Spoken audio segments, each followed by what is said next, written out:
స్థానిక ఎన్నికలపై కూటమి ప్రభుత్వం ఫోకస్ పెట్టింది. ఎన్నికలకు సన్నద్ధమవుతున్న కూటమి పార్టీలు ఎల్లుండి సమన్వయ సమావేశం నిర్వహించనున్నాయి. ఈ సమావేశంలో రాబోయే ఎన్నికలకు చేపట్టాల్సిన చర్యలపై చర్చించనున్నారు.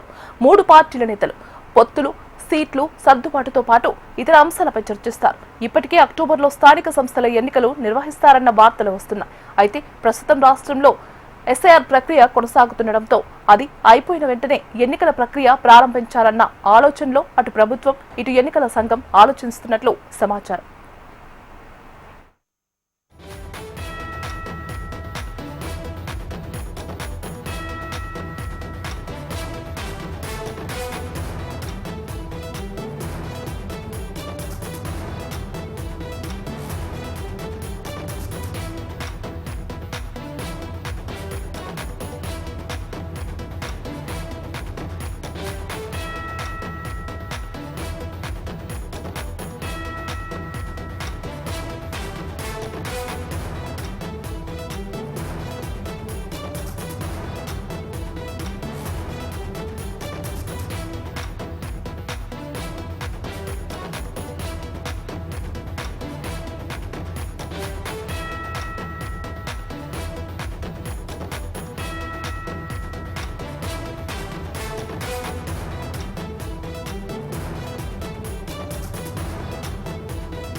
స్థానిక ఎన్నికలపై కూటమి ప్రభుత్వం ఫోకస్ పెట్టింది. ఎన్నికలకు సన్నద్ధమవుతున్న కూటమి పార్టీలు ఎల్లుండి సమన్వయ సమావేశం నిర్వహించనున్నారు. ఈ సమావేశంలో రాబోయే ఎన్నికలకు చేపట్టాల్సిన చర్యలపై చర్చించనున్నారు.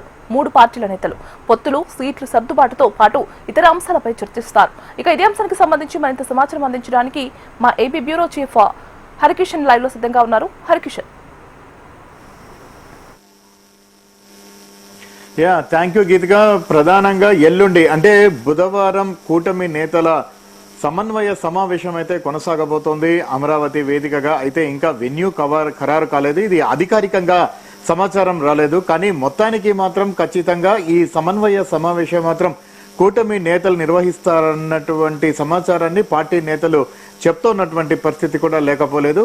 ఎందుకంటే సెప్టెంబర్లో కానీ లేదా అక్టోబర్లో కానీ వీటిని స్థానిక సంస్థల ఎన్నికలే లక్ష్యంగా ఈ సమావేశం సాగబోతుందని చెప్పేసి కూడా ముఖ్యమైన నేతలందరూ కూడా చర్చించుకుంటున్నటువంటి పరిస్థితి ఉంది. 2024 జనరల్ ఎలక్షన్స్ కు సంబంధించి కూటమి నేతలు సమన్వయం చేసుకొని సీట్లు సర్దుబాటు చేసుకొని ఎన్నికలకు వెళ్లారు. సో తద్వారా ఏకంగా 164 స్థానాలు 175 నియోజకవర్గాల్లో కైవసం చేసుకున్నటువంటి పరిస్థితి అందరికీ తెలిసిందే. సో దాన్ని మళ్ళీ స్థానిక సంస్థల్లో కూడా రిపీట్ చేయాలన్నటువంటి భావనతో ఖచ్చితంగా కూటమి నేతల మధ్య సమన్వయంతో ఏదైతే 175కు 164 సాధించాము ఈ జనరల్ ఎలక్షన్స్ లో, అలాగే స్థానిక సంస్థల్లో కూడా అదే రిపీట్ చేయాలన్నటువంటి ఒక ఆకాంక్షతతో ప్రత్యేకంగా ఈ సమావేశం అయితే సాగబోతున్నట్లుగా కూడా తెలుస్తోంది. ఎందుకంటే మనం చూసాం ముఖ్యమంత్రికి సంబంధించి కానీ లేదా ఉప ముఖ్యమంత్రికి సంబంధించి కానీ అనేక సమావేశాల్లో కూడా స్పష్టంగా వాళ్ళు చెప్పడం జరిగింది. కూటమి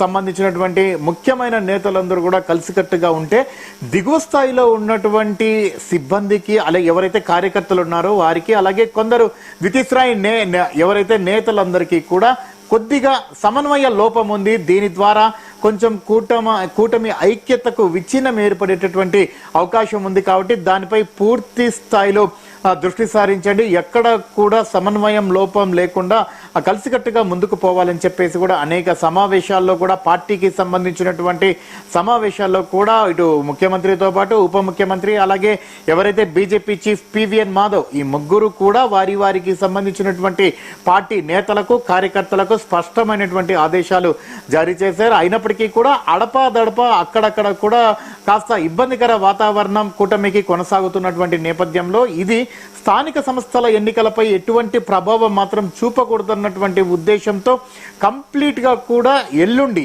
ఈ మూడు పార్టీల నేతలు, ముఖ్య నేతలందరూ కూర్చొని ఈ ఒక సమన్వయ సమావేశాన్ని అయితే నిర్వహించుకోబోతున్నటువంటి పరిస్థితి ఉంది. ఎందుకంటే ఈ లోకల్ బాడీ ఎలక్షన్లు చాలా డిఫరెంట్ గా ఉంటాయి. ఇప్పటి వరకు జనరల్ ఎలక్షన్స్ పార్టీ గుర్తుపై నడిస్తే, లోకల్ బాడీ ఎలక్షన్స్ కి సంబంధించి అంతా కూడా వారి సొంత ఇమేజ్ పైన కూడా నడుస్తుంది. అలాగే పార్టీకి సంబంధించినటువంటి క్యాడర్ ఎవరైతే, ఒక ఊర్లో మూడు పార్టీలకు సంబంధించినటువంటి నాయకులు కూడా బలంగా ఉండి ఉండవచ్చు. సో ఒకవేళ ముగ్గురు కూడా పోటీ చేసినటువంటి నేపథ్యంలో ఎవరైతే ప్రతిపక్షం ఉంటుందో వారికి ఒక అవకాశం కల్పించినటువంటి సందర్భం ఉంటుంది. కాబట్టి అటువంటి సందర్భం ఎదురు కాకుండా సమన్వయం చేసుకొని ఆయా ప్రాంతాలలో ఎవరికి కేటాయించాలి ఆ స్థానాన్ని, ముఖ్యంగా సర్పంచులు అయితేనేమి, ఎంపీటీసీలు అయితేనేమి, జెడ్పీటీసీలు అయితేనేమి, అలాగే ఇటు కార్పొరేషన్లకు సంబంధించి, అలాగే మున్సిపాలిటీలకు సంబంధించి, సో కంప్లీట్ గా కూడా ఒక పిక్చరైజేషన్ చేసుకొని ముందుకు వెళ్ళాలి, సమన్వయం చేసుకోవాలి.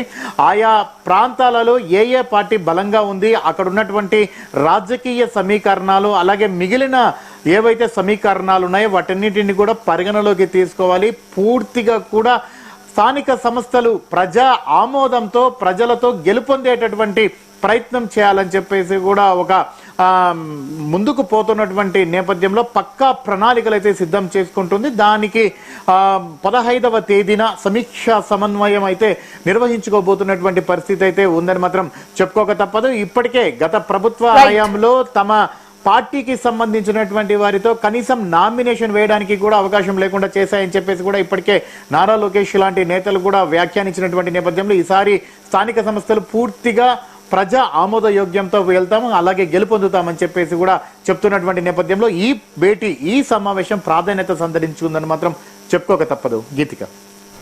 Right Harikishan, thank you for the updates.